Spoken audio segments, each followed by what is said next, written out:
జిల్లాకు చెందిన కేంద్ర సాహిత్య అవార్డు గ్రహీత బండి నారాయణస్వామి అందరికీ సుపరిచితుడే.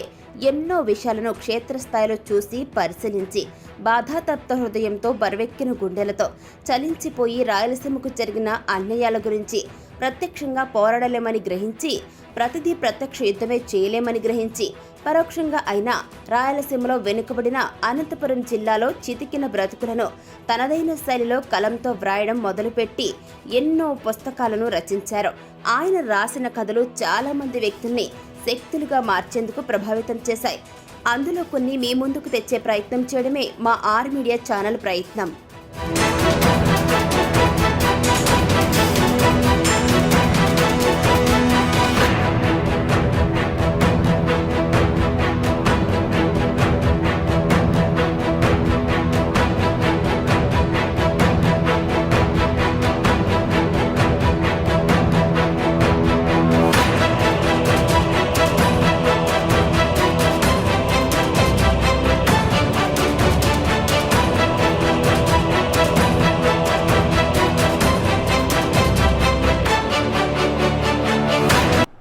మన చుట్టూ మన మీద ఎన్ని కుట్రలు జరుగుతూ ఉన్నాయో, ఎన్ని వివక్షలు జరుగుతూ ఉన్నాయో మనకెవరికి తెలియదు. మనకెవరికి ఏ అంచనా కూడా లేదు. రాయలసీమ మీద ఒక వ్యాసం రాసి పంపిస్తే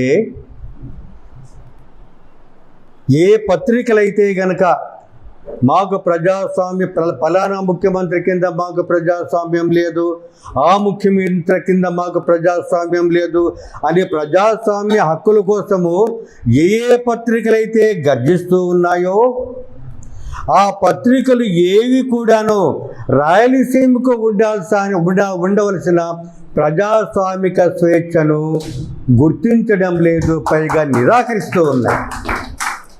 దీన్ని రాయలసీమలోని రచయితలు అందరూ కూడా గుర్తించాల్సిన అవసరం ఉన్నది.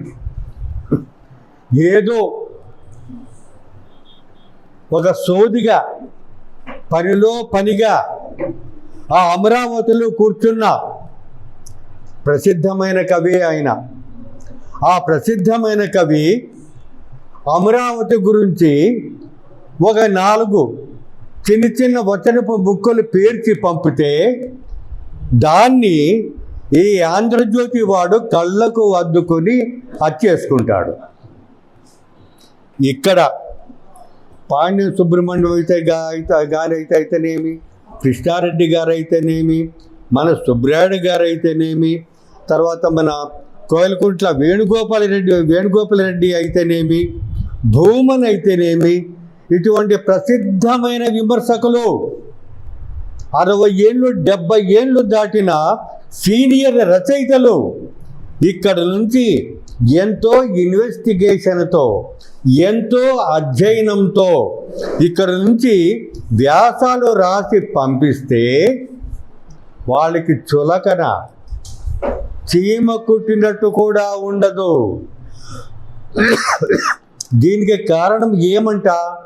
వాళ్ళకేమో ప్రజాస్వామ్యం కావాలంట, పత్రికకేమో ప్రజాస్వామ్యం పద్ధతులు పత్రిక మాత్రం అనుసరించవంట. వాళ్ళ పత్రిక అచ్చు వేయడానికి, అమ్ముకోవడానికి, అబద్ధాలు రావడానికి వాళ్ళకి స్వేచ్ఛ కావాలంట. ఇక్కడ 30,000 మందితో ఇక్కడ శంకుస్థాపన చేస్తే, ఎక్కడ మన సిద్ధేశ్వరం దగ్గర అలుగు కోసము ప్రజలే ఒక శంకుస్థాపన చేస్తే అది ఒక చరిత్ర. 25,000 30,000 మంది రైతులు స్వచ్ఛందంగా పోయి ఒక శంకుస్థాపన చేసిన ఒక సందర్భము మీకు చరిత్రలో ఎక్కడ కూడాను కనపడదు. మొట్టమొదటది రాయలసీమలోనే చిత్రితమైంది. అటువంటి గొప్ప పోరాటం జరిగితే, అటువంటి గొప్ప సమావేశము సందర్భము జరిగితే దాన్ని సాక్షివాడు ఇంత బెత్తడేసుకుంటాడు, వీడు ఆంధ్రజ్యోతి వాడైతే అసలే వేయడు. ఎక్కడున్నాయి పత్రికలు? అరే ముండాకూరు పత్రికలారా, అసలు మీకు ప్రజాస్వామ్యం ఉందేమ్రా, నాకు ప్రజాస్వామ్యం కావాలంటేవాడు. కోట్లకు పడిగెత్తిన వాళ్ళు, కోట్లకు పడిగెత్తిన ఆర్కే కానీ కోట్లకు పడిగెత్తిన సాక్షి పత్రిక ఉద్యమాల వల్ల ఏ సాహిత్యం కూడాను పాడవ్వదు. పైగా ఉద్యమాల నుంచి నేర్చుకోవలసిన రచయితలు నేర్చుకుంటారు, ఉద్యమాల నుంచి బలపడవలసిన సాహిత్యము బలపడుతూనే వస్తుంది. దానికి కారణం ఏమిటంటే 2014 వరకు సాదా సీదా కథలు వచ్చినాయి రాయలసీమలో. కానీ హఠాత్తుగా 2014 నుంచి రాయలసీమలోని కథలు మారిపోయినాయి. అది ఎప్పుడు కూడాను మన ఆంధ్రదేశంలోని విమర్శకులు ఎవరు కూడా గుర్తించకపోవడం అనేది చాలా చాలా విషాదకరం. మన వాళ్ళకు ఒక జార్గన్ ఉంటుంది. ఆ జార్గన్లో పడితే గనక కొత్త విషయాలు కొత్త కాంటెంట్లో వాళ్ళ చూపులు కాను. పాణి ఒక మంచి మాట చెప్పినాడు, ఉద్యమం అనేది కొత్త కాంటెంట్ ఇస్తుంది సాహిత్యానికి. కొత్త కాంటెంట్ అనేది కొత్త శిల్పాన్ని వెతుక్కుంటుంది. ఇప్పుడు భూమి మీద వచ్చే దారులన్నీ మూసివేస్తే ఆ ఇటలీలో ఆ స్పెయిన్లో ఏ విధంగా వాళ్ళు కొత్త సముద్ర మార్గాలు కనుగొన్నారో అదేవిధంగా ఇక్కడ రాయలసీమ ప్రాంతీయ అస్తిత్వం అనేది ఒక కొత్త కంటెంట్. ఇంతవరకు కూడాను ఉత్తరాంధ్ర వాళ్ళు కానీ తెలంగాణ వాళ్ళు కానీ మధ్యాంధ్ర వాళ్ళు కానీ పరిచయం లేని ఈ రాయలసీమ కంటెంట్ కొత్తగా సాహిత్యంలోకి ప్రవేశించినప్పుడు ఈ కొత్త కంటెంట్ని పాత శిల్పంలో చెప్పలేము. పాత శిల్పం అనేది పనికి రాదు. కాబట్టి అనివార్యంగా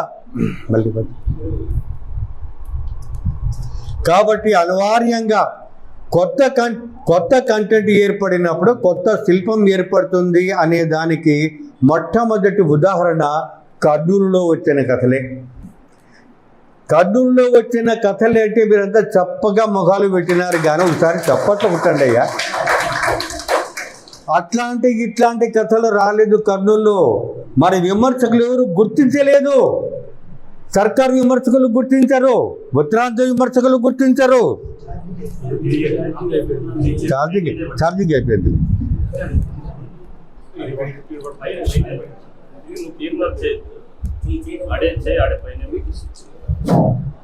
కాబట్టి సోదరులారా, ఇక్కడ వెంకటకృష్ణ రాసిన ఒక కథ అయితేనేమి,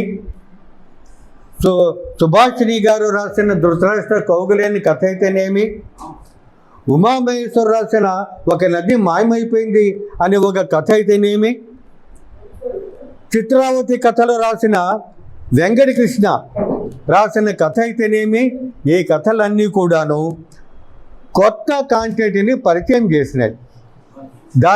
అది మాత్రము నిర్వివాదమైన అంశం. ఆ క్రెడిట్ ఒక్క రాయలసీమకే దక్కుతుంది. కొత్త శిల్పాన్ని పరిచయం చేసిన ఖ్యాతి ఒక్క రాయలసీమకే దక్కుతుంది. ఆ రాయలసీమలో కూడాను కర్నూలు కథకులకే దక్కుతుందని చెప్పడానికి నేను చాలా చాలా సంతోషిస్తూ ఉన్నాను. తదుపరి కార్యక్రమాలు చేపట్టవలసిందిగా అధ్యక్షుల వారిని కోరుకుంటూ ఈ 4 మాటలతో సెలవు తీసుకుంటాను.